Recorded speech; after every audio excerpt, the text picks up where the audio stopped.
Hey, what's up, peeps? Senior G's Believe here, and check this out. So today's mission is this 2011 Chevy Cruze 1.4 turbo, and it seems to have a cracked manifold or something going on that is causing a major exhaust leak. So what we have today is an actual whole exhaust manifold and turbo unit from Cardone that we will be replacing in here. Apparently General Motors doesn't even make these components anymore, and so it's all aftermarket sourced, and at 560 bucks it's just easier to buy the whole kit and caboodle. So we're about to get that knocked out, peeps. I will keep y'all posted as we begin. Of course, there's things like coolant's gonna have to be dropped and lines will have to be disconnected, so I'll update you guys as I go along through the process. All right, be back shortly. Hey, what's up, peeps? It's time for an update on this 2011 Chevy Cruze 1.4 turbo replacement. So, finally identified the culprit behind what was causing the noise that sounded like a blown exhaust or something like that, or maybe a cracked turbo. There is this line that appears to go down to the oil pan right here. Check this out, peeps. Completely gone. It's completely toast. Yeah, so that actually puts a delay on things because this will have to be replaced as well. So, time to do some part hunting. Alright, guys, I'll be back with an update to let you know what I have stumbled across. Alright, be good. Catch y'all soon. So, a little bit more damage that had occurred was this impeller that normally fits in there, as you can see, hopefully, that it is definitely toast. So however long that hose had been broken has now caused the turbo to go. So this turbo is actually useless. So it was a good thing that all of this is getting replaced. So maybe there's a TSB or a recall on this line right here. So I'll have to do some hunting just to see.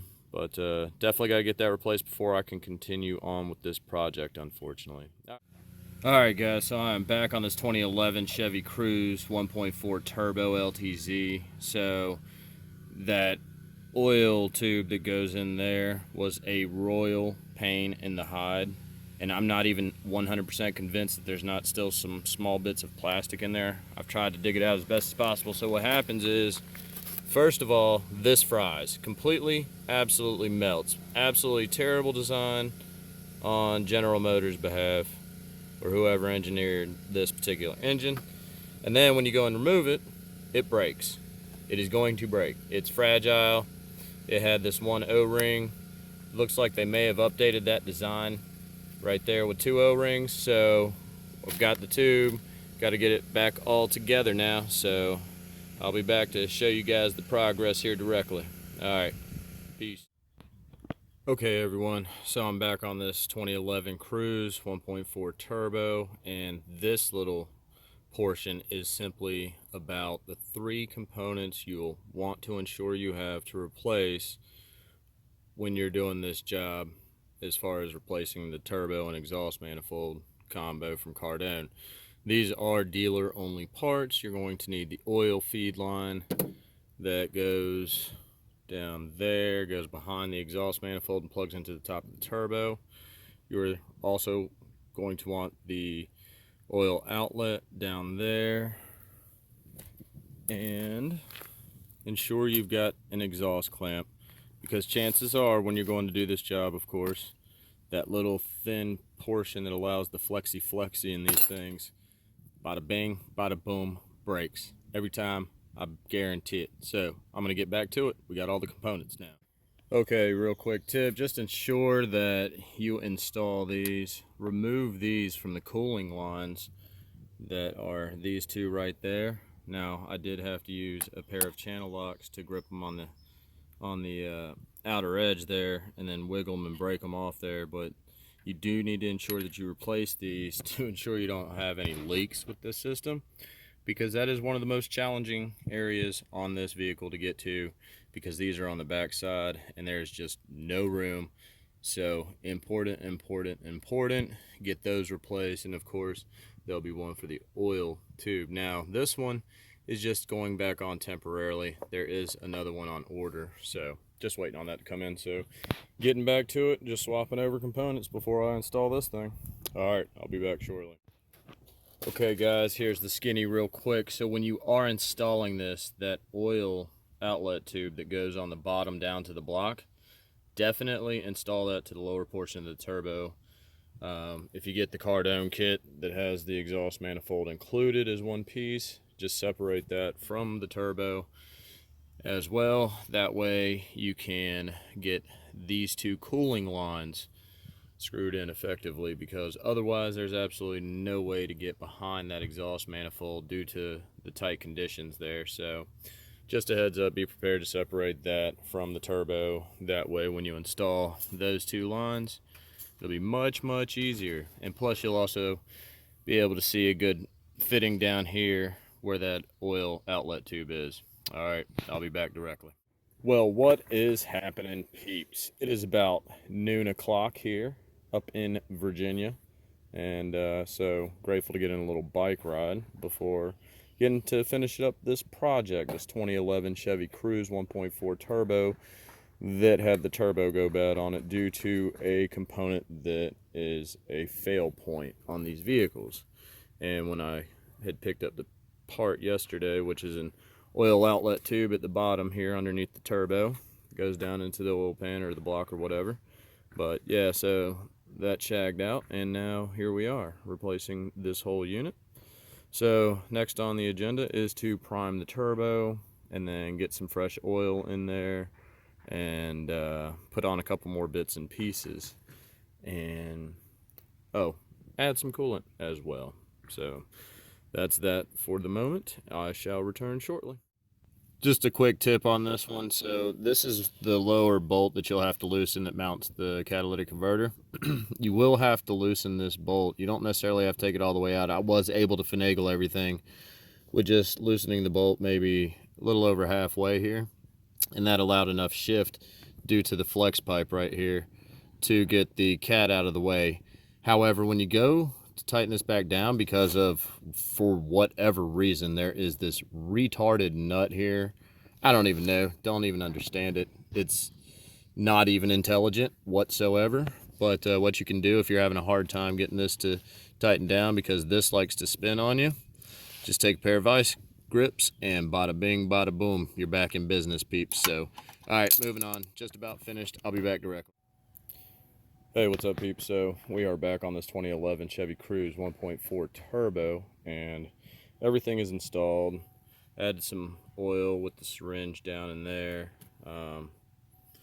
Didn't like it, but what we're going to do now is actually prime the turbo. So the oil has been changed, coolant is topped off, so I have disconnected the ignition, so there will be no spark at the spark plug.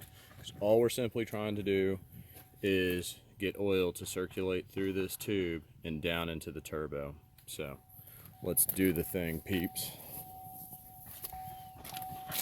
So, dealing with the lovely beeping. 1, 2, 3, and I'll be back. Okay, so I did the ignition on and off about 6 times, 7 times maybe, and so now we're just going to go ahead and take a look, see if there's any leaky here, leaky there. It is extremely difficult, of course, to see if there would be any coolant leak. However, always easy enough just to lay down and take a peek to look for any drippy droppies. I don't see any drippy droppies. So, in accordance with priming the turbo, and this job should be complete. See if we can get this ignition to clip down in there. All right, now, oh boy, let's see if this bugger starts. Woo, look at that, peeps. All right, we're gonna do a little bit of tests, but I'll be back here shortly. We do have a check engine light to check out. All right, let's see what this check engine light is all about. I am sure it'll have something to do with airflow or something or another. Maybe a lean status, or I don't know. Let's find out. Oh, wow. Check that out. System 2 lean bank 1. It's exactly what I have on that 2011 Equijunk that I'm still dealing with right now, that has just been a pickle and a half. Wow. P0171. So now it's time to go check the freeze frame, see what happened. So come on, get it. All right, so now I'm just gonna dig through this real quick and see if there's anything out of place. So I'll be back shortly. All right, peeps, so the car is idling right now. It is currently up at 1500. However, the computer seems to be backing it down. What we're looking at is the short-term and the long-term fuel trims. It looks like this will probably fix itself. I know there's no leaks, but the computer's going to have some time to reset, being that the turbo is now working effectively. So hopefully this will actually be one of those cases where this will go away. So we'll just have to check it out here pretty soon. So this thing is up to temperature. I got the cat back on. I wasn't noticing any air bubbling out of the system. But here's the most unfortunate part, which always drives me crazy when trying to bleed a coolant system, is I am not getting any heat out of the defrost vents. So, which is telling me it's not the hot coolant, which is up to like 215 degrees right now, is not cycling through the system appropriately. So, ugh, more delays getting this car done. All the patience in the world.